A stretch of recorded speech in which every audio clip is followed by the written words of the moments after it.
Í síðasta þætti sögðum við frá hluta þeirrar uppbyggingar sem hefur verið á Keflavíkurflugvelli að undanförnu. Henni hvergi lokið því í öðrum áfanga uppbyggingar áætlunar er áformað að bjóða út innan 2 ára framkvæmdir við farþegaafgreiðslu í nýrri byggingu sem rísa mun norðan við núverandi flugstöð og sömuleiðis nýrri komu- og brottfararálmu austur af henni. Áætlað er að byggingarnar verði teknir í notkun í áföngum á árunum 2023 til 2025. Við hittum Guðmund Daða Rúnarsson, framkvæmdastjóra tækni- og eignasviðs Keflavíkurflugvallar í síbreytilegri flugstöð Leifs Eiríkssonar. Daði, í öllum þessum framkvæmdum þá horfum maður á myndir frá ykkur í svokölluðu masterplani sem sýnir það að gamla flugstöðin er að verða ansi lítil í öllu þessu umhverfi. Hvað er næsta svona stóra verkefni hjá ykkur í stakkunum?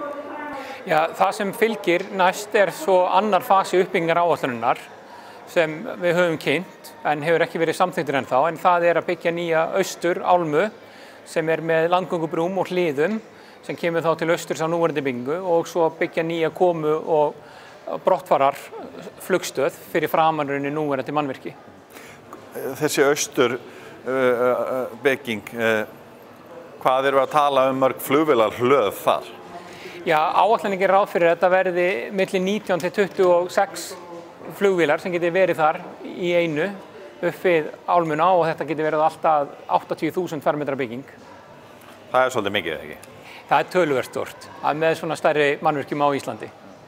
Hvað erum við að tala langan tíma í framkvæmdum með þetta? Það er náttúrulega bara veltur aðalega á því hvenær það er byrjað að hanna og svo að bjóða út framkvæmdir. En hönnunar og framkvæmdatími mun vera 5,5 ár. Erum við að sjá þessar framkvæmdir hefjast líklega á næstu 2-3 árum?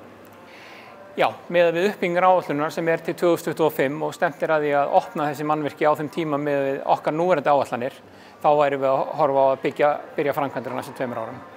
Og þú ert að tala aðra stóra byggingu fyrir framan gömlu flugstöðina. Erum við að tala bara aðra flugstöðu eða? Já, í rauninni. Innritun, töskumóttaka, akstur til og frá flugstöðinni, það myndi allt færast í rauninni þetta nýja mannvirki og núverandi flugstöð myndi breytast öll í svæði fyrir farþega, bæði komu- og brottför. Þetta er alveg magnað að hlusta á því tala þetta. Og við sem erum uppalinn hérna á þessu svæði, hvað þetta er búið að gerast alveg ótrúlega mikið. En þetta hljóta að vera áskoranir á hverjum degi fyrir ykkur að mæta þessari miklu fjölgun í öllu þessu sem voruð að nefna?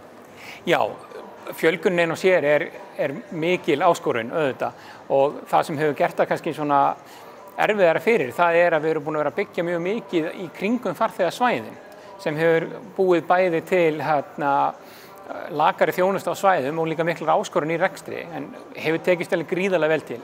Þannig að það er kannski eitt af svona lykilatriðunum sem við horfum til og af hverju rauninni þróunaráætlunin lagði til að byggja fyrst fingur til austurs. Það er að það er ekkert núverandi rekstra svæði þar. Þannig að uppbygging á honum ætti að vera mun auðveldari heldur en þær framkvæmdir sem við verið í dag. Þó þetta verður náttúrulega gríðarlega mikil, stór og flókin bygging. Hvað með eins og þætti hérna innanhús, verslun og þjónustu? Hvernig hefur það gengið í þessari uppbyggingu? Það er alltaf verið að bæta við sér maður. Hvað getur þú sagt okkur um það? Já, í þessu framkvæmdi sem vorum að klára hér í Suðurbygginguna, stækkun til Norðursáinni, þá bættum við 2500 fermetrum af verslunar, veitinga og setusvæði fyrir farþega og rúmlega 600 sæti fyrir farþega inn á veitingasvæðum. Þannig að við höfum búin að vera að koma til móts við þarfirnar sem farþegarnir okkar hafa að geta verið inn á veitingasvæðum hérna og það er gríðarlega mikil eftirspurn eftir að komast að hér og við höfum séð það í þeim nýlegum útboðum sem hafa verið. Það er eitt sem að, bæði ég sem íbúi hér og náttúrulega bara fólki í nærsamfélaginu hefur orðið vart við að við verðum hér íbúar mjög mikið vör við hvað það er mikið að gera þetta. Það er mikið af flugtökum og lendingum. Þá komum við inn á hljóðþáttinn í þessu. En þið hafi nú gert eitthvað í því til að koma til móts við nágranna samfélagið í rauninni. Já, við fyrst af öllu þá settum við upp hljóðmála hér í fyrra og erum með þá á síðun okkar að fólk getur fylgst með flugumferð og hverju flugvél og sínu heimili og hvað í rauninni hljóðið og hljóðvistin í kringum sitt heimili. Jafnframt höfum við líka verið að vinna með flugfélögunum og flugleiðsögunni í að bæta bæði aðflugs- og brottflugsferla frá flugvöllinum til að rauninni minnka áhrif hljóðs á nærsamfélagið. Þannig hafið þið verið að vinna þetta með flugfélögunum, kannski sérstaklega þeim sem eru mest hérna, þannig að það skiptir máli hvert vélinn fer þegar hún tekur á loft og annað hérna, ekki alveg beint við byggð og annað. Já, það bara nákvæmlega það sem hefur verið gert og bara átt í góðu samstarfi við þau að vinna saman að því að minnka rauninni hljóðfótsporið á nærsamfélagið í kring til þess að við höfum heyrt þessar sömu áhyggjur og til viðbótar þá sáum við líka að þegar við vorum búin að setja upp hljóðmælana það voru ákveðnar svæði sem voru ekki að mælast sem væri gott að vita upp á framtíðarþróun flugvallarins þannig að við erum að bæta við fleiri hljóðmælum nú í sumar til að þétta í rauninni netið á Suðurnesjum af hljóðmælum í kringum flugvallinn til þess að geta betrumbætt umferðina. Og inn á vefnum ykkar hægt að sjá þetta og fólk getur með þess að senda inn kvartanir ef það verður vart við það að vélarnar fara úr nálægt eða ef það fer yfir visst stig. Nákvæmlega.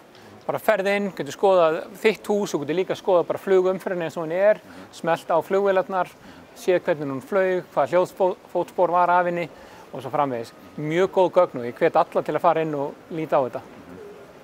Já, og talandi nærsamfélagið, þið voru nú með íbúafund í fyrra, þar sem voru að greina einmitt frá þessum hljóðmælingamálum.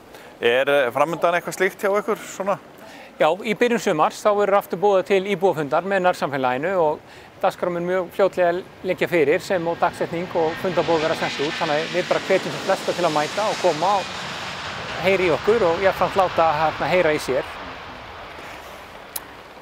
Eru þið að fá samt góð viðbrögð frá samfélaginu? Fólk að hringja og kvarta mikið yfir einhverjum svona, þetta eins og maður segir, þessu breytta samfélagi sem hérna við Keflavíkurflugvöll? Ég ætla kannski ekki að orða það þannig að það sé mikið kvartanir en ég myndi segja að það væri bara opið og gott samtal við mjög marga aðila og sem bara nauðsynlegt í svona stórum og umfangsmiklum framkvæmdum. Þetta stór vinnustaður á svæðinu, efnahagslega mikilvægur og þetta bara góða samtal vona ég bara haldi áfram vegna þess að það eina leiðin sem við getum haft til þess að betrumbæta rauninni hvernig við höfum okkur hér og hvernig við þróum flugvöllinn saman.